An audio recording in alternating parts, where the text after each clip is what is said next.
नमस्कार। शुरुआत एक बड़ी खबर के साथ करते हैं। सीएम योगी ने जल शक्ति मंत्री के साथ एक अहम बैठक की है, जिसमें मुख्यमंत्री योगी आदित्यनाथ और केंद्रीय जल शक्ति मंत्री ने यूपी में नमामि गंगे से संबंधित परियोजनाओं की समीक्षा की है। समीक्षा के दौरान सीएम योगी ने कहा कि हर घर जल योजना यूपी सरकार की प्राथमिकता है। पाइप पेयजल योजनाओं के कार्यक्रम को तेजी से संचालित करने से संबंधित सीएम ने अधिकारियों को दिशा निर्देश भी दिए हैं। सीएम ने साफ कर दिया है कि यूपी सरकार की प्राथमिकता है इस योजना को अंजाम तक पहुंचाना, लिहाजा अधिकारियों की तरफ से कोई कोर कसर न छोड़ी जाए योजना को आगे बढ़ाने में।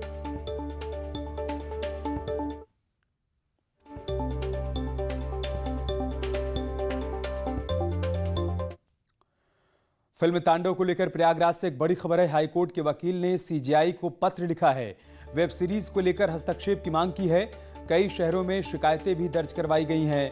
फिल्म के जरिए हिंदुत्व को टारगेट करने का प्रयास किया गया है। तांडव के उस अंश को हटाए जाने की मांग भी की गई है। कंटेंट हेड अपर्णा पुरोहित को पक्षकार बनाया गया है। ये बड़ी खबर हम आपको प्रयागराज से बता रहे हैं। तांडव को लेकर प्रयागराज से बड़ा अपडेट सामने आया है। सीजेआई को बाकायदा एक पत्र लिखा गया है, जिसमें हिंदुत्व को टारगेट करने का जिक्र किया गया है और कहा गया है कि ऐसे कंटेंट को, ऐसे सीन को तत्काल प्रभाव से हटाया जाए, इसमें हस्तक्षेप दिया जाए।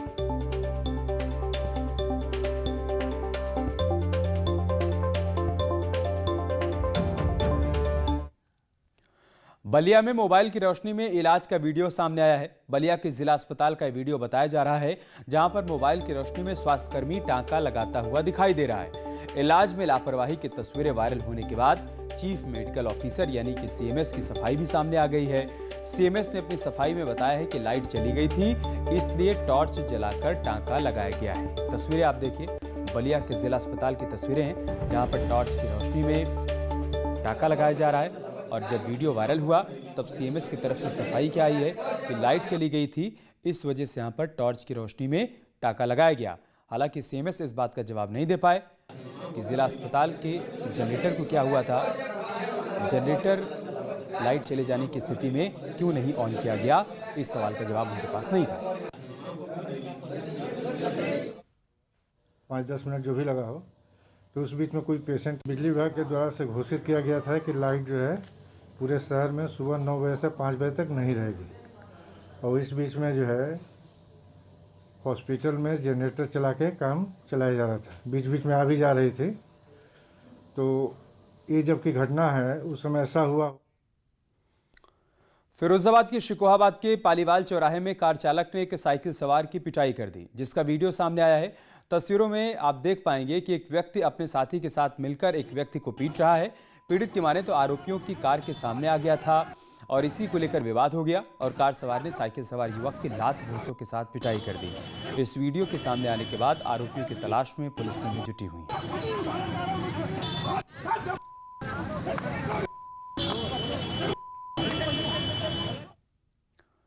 उधर सहारनपुर में रोडवेज बस स्टैंड पर स्थित हनुमान मंदिर के बराबर में बनाए गए शौचालय का बजरंग दल ने विरोध किया है। बजरंग दल के कार्यकर्ताओं ने मंदिर की दीवार से मिलाकर बनाए गए शौचालय पर ऐतराज जताते हुए जल्द से जल्द शौचालय को गिराने की चेतावनी दी है। बजरंग दल के कार्यकर्ताओं ने फिलहाल रस्सी बांधकर शौचालय बंद कर दिया है। बजरंग दल की मांग है कि जो भी इस तरह के गलत काम कर रहे हैं उनके खिलाफ सख्त कार्रवाई होनी चाहिए।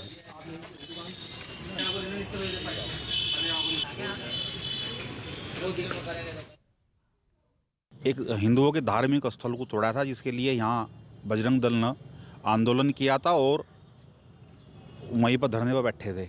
उसके बाद उन्हें सूद आई, उस धार्मिक स्थल का पुनः उन लोगों ने निर्माण करवाने का आश्वासन दिया और वो हो भी गया।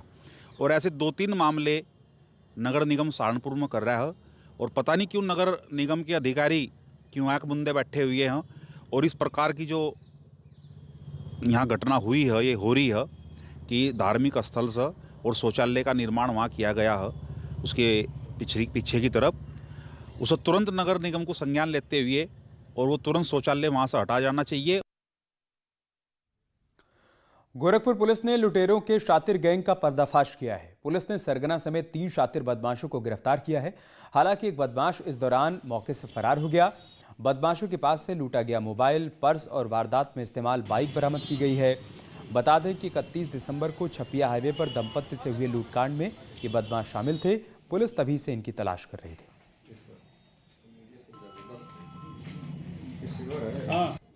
छपिया मोड़ पर एक लूट की घटना हुई थी, जिसमें 3 बदमाशों ने, एक पति पत्नी जा रहे थे, उनको लूटने का प्रयास किया, उनसे संघर्ष भी हुआ और उसमें वो उसका मोबाइल, पर्स आदि चीज़ें छीन ले गए थे।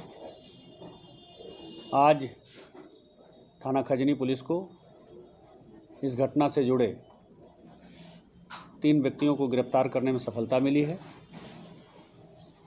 2 व्यक्तियों का इसमें लंबा आपराधिक इतिहास है। आजमगढ़ के गंभीरपुर थाना क्षेत्र के गांव अमौड़ा में हत्या की सनसनीखेज वारदात सामने आई है। यहां बीच सड़क पर पुलिसकर्मियों के सामने प्रधान पति के अज्ञात बदमाशों ने गोली मारकर हत्या कर दी। पुलिसकर्मियों से बात करके मृतक जैसे घर की तरफ बढ़ा, बदमाशों ने उसे गोली मार दी। हत्या की खबर मिलते ही गांव में सनसनी फैल गई और ग्रामीण आक्रोशित हो गए। गांव में देर रात तक जमकर हंगामा हुआ। एसपी समेत अन्य अधिकारी मौके पर पहुंचे, तब जाकर मामले को शांत करवाया गया। चुनावी रंजिश में हत्या की आशंका जाहिर की जा रही है।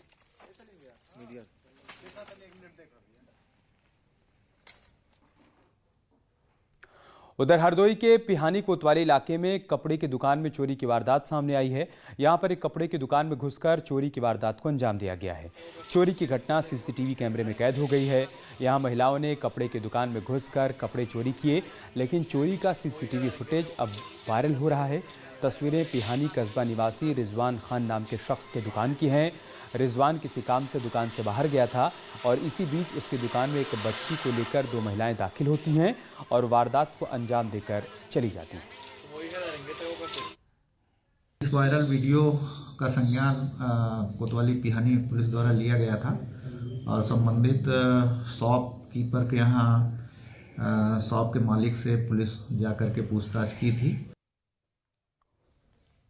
जौनपुर में कई दिनों से चल रहे ड्रग्स के कारोबार का भंडाफोड़ हुआ है। एसटीएफ और एनसीबी लखनऊ ने छापेमारी में न सिर्फ बड़ा खुलासा किया, बल्कि करोड़ों का ड्रग्स भी बरामद किया है। अवैध ड्रग कारोबार का भंडाफोड़ हुआ है। एसटीएफ और लखनऊ एनसीबी की टीम ने मकान में चल रहे अवैध धंधे पर डंडा चलाया है। शाहगंज से करोड़ों का ड्रग बरामद किया गया है। पुलिस के मुताबिक 2 साल से किराए के मकान में अवैध दवा का कारोबार चल रहा था। जांच में निकलकर सामने आया है कि मालदा राजस्थान में ड्रग की खेप जाती है। छापेमारी टीम ने मौके से 2 ट्रक भारी मात्रा में प्रतिबंधित दवाएं बरामद की हैं। एनसीबी और एसटीएफ वाराणसी ने मौके से 6 लोगों को पकड़ा है। अब पुलिस इस गैंग के सरगना को ढूंढने में लगी है। जौनपुर के शाहगंज इलाके के फैजाबाद रोड पर एसटीएफ और एनसीबी की टीम ने संयुक्त छापेमारी कर एक अवैध गोदाम से करीब 1 लाख का माल बरामद किया है। बताया जा रहा है कि राजस्थान और मालदा के कई जिलों में यह खेप पहुंचती थी, जहां पर लोग नशे के कारोबार के रूप में उसका बड़े पैमाने पर इस्तेमाल किया जाता था। हालांकि टीम को अभी भी तलाश है कि इसके सरगना कौन है। उधर मेरठ में प्रेम जाल में फंसाकर नाबालिग लड़कियों के धर्मांतरण कराने का मामला सामने आया है। ये मामला मेरठ के थाना मवाना क्षेत्र का है, जहां पर एक शख्स पर भोली भाली लड़कियों को प्रेम जाल में फंसाकर उनका धर्म परिवर्तन करने का आरोप लग रहा है। पूरे मामले में पुलिस ने आफ्ताब नाम के एक युवक को गिरफ्तार किया है और उससे पूछताछ भी की जा रही है। थाना मवाना में आफ्ताब अहमद पुत्र इश्तियाक अहमद निवासी थाना गौरा जनपद बलरामपुर नामक व्यक्ति को गिरफ्तार किया गया है। प्रारंभिक पूछताछ में इसके द्वारा बताया गया है कि नौकरी दिलवाने का झांसा देकर ये अन्य धर्म की लड़कियों को अपने पास बुलाता है। इसके पास से 2 लड़कियां मिली हैं जो कि जनपद बस्ती थाना रुदौली की रहने वाली हैं। एक की उम्र लगभग 22 साल है, दूसरे की उम्र लगभग 15 वर्ष है। इस व्यक्ति के ऊपर थाना बस्ती जनपद बस्ती में पहले से ही 363-66 का मुकदमा पंजीकृत किया जा चुका है। यूपी सरकार ने लव जिहाद करने वालों पर लगाम लगाने के लिए कानून बनाया तो विवाद हाईकोर्ट पहुंच गया। इस मामले की सुनवाई सुप्रीम कोर्ट में भी चल रही है, जिसको सरकार ने दलील बनाकर हाईकोर्ट में पेश किया है। लेकिन हाईकोर्ट ने सरकार की दलील को खारिज कर दिया और कह दिया कि विवाद पर 25 तारीख को पुनः सुनवाई होगी। यूपी में लव जिहाद की घटनाओं को रोकने के लिए योगी सरकार द्वारा लाए गए धर्मांतरण अध्यादेश पर इलाहाबाद हाई कोर्ट अपनी सुनवाई आगे भी जारी रखेगा। हाई कोर्ट ने इस अध्यादेश के खिलाफ सुप्रीम कोर्ट में चल रही सुनवाई तक हाई कोर्ट में दाखिल याचिकाओं की सुनवाई स्थगित किए जाने की यूपी सरकार की दलील को खारिज कर दिया है और अंतिम सुनवाई के लिए 25 जनवरी की तारीख तय कर दी है। हाई कोर्ट ने कहा है कि सुप्रीम कोर्ट ने नोटिस जारी की है, लेकिन कोई अंतरिम आदेश जारी नहीं किया है, इसीलिए सुनवाई पर रोक नहीं लगाई जा सकती। माननीय मुख्य न्यायाधीश और जस्टिस शमशेरी साहब की बेंच ने 25 जनवरी तक के लिए सुनवाई स्थगित कर दी। 25 तारीख को 2 बजे हम इसकी सुनवाई करेंगे और ये आखिरी अवसर होगा। उस दिन हमको हर हाल में फाइनल हियरिंग करना है। गौरतलब है कि यूपी सरकार इससे पहले 5 जनवरी को अपना जवाब कोर्ट में दाखिल कर चुकी है। 102 पन्नों के जवाब में यूपी सरकार की ओर से अध्यादेश को जरूरी बताया गया है। वहीं सुप्रीम कोर्ट में 6 जनवरी को हुई सुनवाई में अध्यादेश पर यूपी सरकार से जवाब तलब कर लिया गया था। यूपी सरकार को 4 हफ्ते में सुप्रीम कोर्ट में अपना जवाब दाखिल करना होगा। सूबे में लगातार बढ़ते कोहरे सर्दी के प्रकोप से आम जनजीवन पूरी तरीके से प्रभावित हो गया है। कोहरे की वजह से रोज की जो जिंदगी है उस पर भी इसका असर पड़ा है और हादसे की खबरें भी लगातार सामने आ रही हैं। कामकाजी और गरीब तबके के लोगों को रोजी रोटी की तलाश में इस कोहरे और सर्दी के सितम को सहने के लिए मजबूर होना पड़ रहा है। घने कोहरे और विजिबिलिटी कम होने के चलते सड़कों पर हादसे भी हो रहे हैं। ठंड से बचने के लिए लोग अलाव और हीटर के साथ ही गर्म कपड़ों का सहारा ले रहे हैं।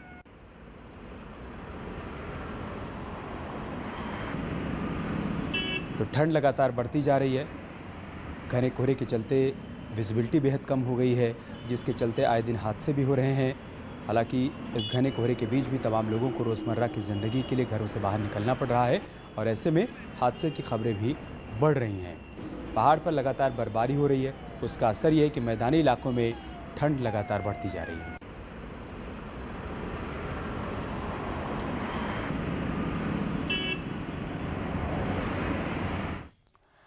और यूपी के अलग अलग शहरों में आज मौसम का क्या हाल है बताने के लिए लखनऊ से राजीव हमारे साथ जुड़ चुके हैं और मथुरा से नितिन हमारे साथ जुड़ चुके हैं।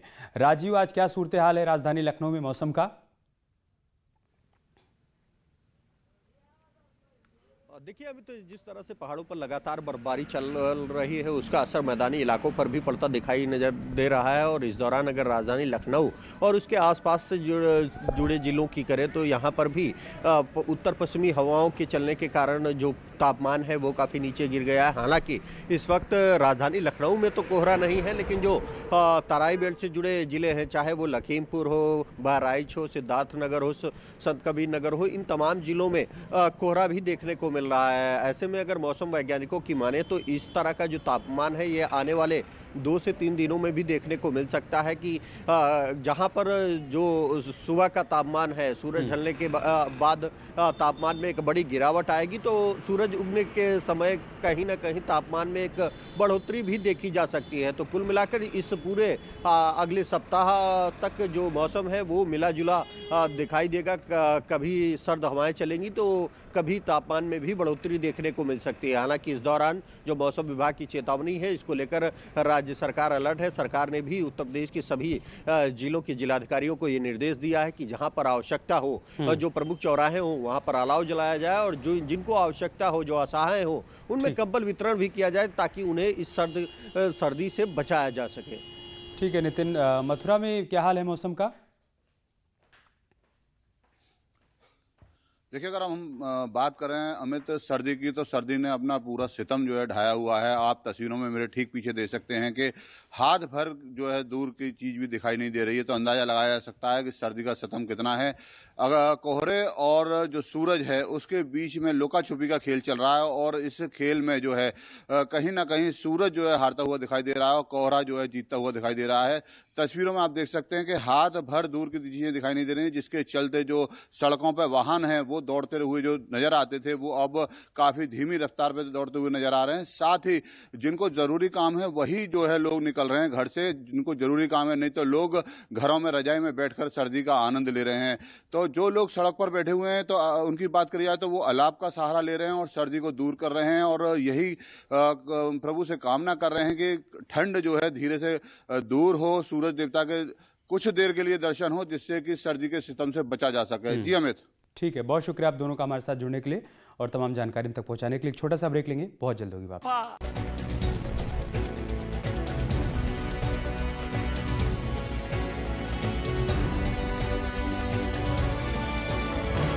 इस न्यूज हेडलाइंस के प्रायोजक पेट सफा आयुर्वेदिक चूर्ण, पेट सफा हर रोग दफा।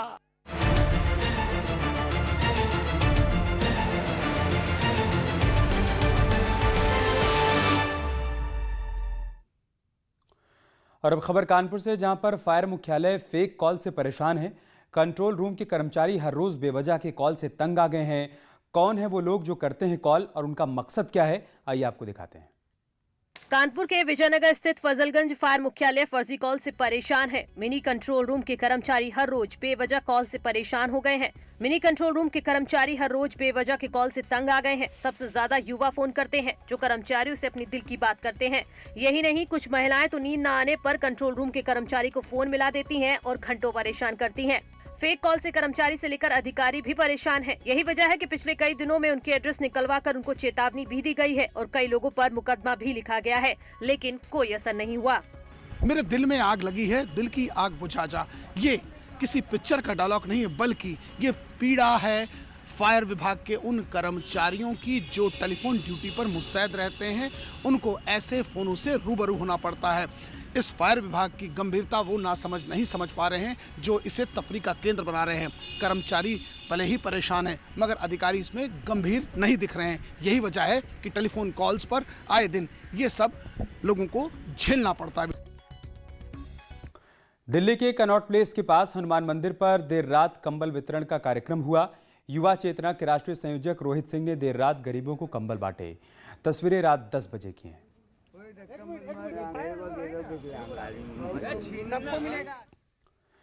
टीआरपी स्कैम पर एनबीए का बयान सामने आया है। व्हाट्सएप चैट से एनबीए हैरान है। छेड़छाड़ वाले टीआरपी डेटा हटाए जाएं, ये भी कहा है एनबीए ने। बार्क बताए कि सिस्टम सुधार के लिए क्या कुछ किया गया।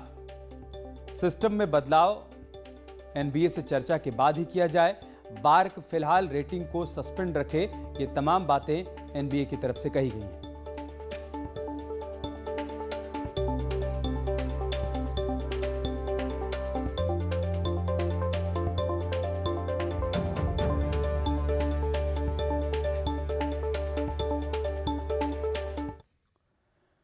मैनपुरी के बाद अब गोंडा से ऐसा मामला सामने आया है, जहां पर एक बुजुर्ग कागजों में खुद को जिंदा साबित करने की जद्दोजहद कर रहा है। क्या है पूरा मामला, आइए आपको दिखाते हैं। गोंडा जिले से एक हैरान कर देने वाला वाकया सामने आया है। यहाँ एक बुजुर्ग खुद के जिंदा होने का सबूत पेश कर विकास भवन के चक्कर काट रहा है। सरकारी फाइलों में लापरवाह अधिकारियों और कर्मचारियों ने इस वृद्ध श्याम बिहारी को मृत घोषित कर दिया, लेकिन वो खुद के जिंदा होने के सबूत लेकर समाज कल्याण अधिकारी के कार्यालय सहित विकास भवन के चक्कर काटने को मजबूर है। बुजुर्ग की मांग है कि अधिकारी उसे कागजों में एक बार फिर से जिंदा कर दे, ताकि उसे वृद्धा पेंशन मिल सके। 4 पैसा सरकार देख रहा, जो पाई तो हमारा जीविका हो जाता है। और क्या कहें साहब, ये लोग प्रधान और ये लोग मिलकर हमको साहब ये मर कर दिया। तो कैसे आपकी जिंदगी गुजारा हो रही है? अब कैसे गुजारा हो, मांग जांच कर खाए थे साहब, कोनो मर कर इधर उधर से साहब यही मर कर ना मिले खाना तो साहब 5 ताल में डूब के मर जावे साहब। पूरा मामला जिले के पंडरी कृपाल ब्लॉक के मुंडरेवा कला गांव का है, जहां पर बुजुर्ग श्याम बिहारी सन 2005 से पेंशन का लाभ ले रहे थे, लेकिन जब फिर से सत्यापन कराया गया तो वहां के मौजूदा ग्राम प्रधान और ग्राम पंचायत अधिकारी ने खेल करते हुए उसे मृत दिखा दिया। इनका आप ही माध्यम से कल मुझे पता चला है कि इनका पेंशन रोक दिया गया है।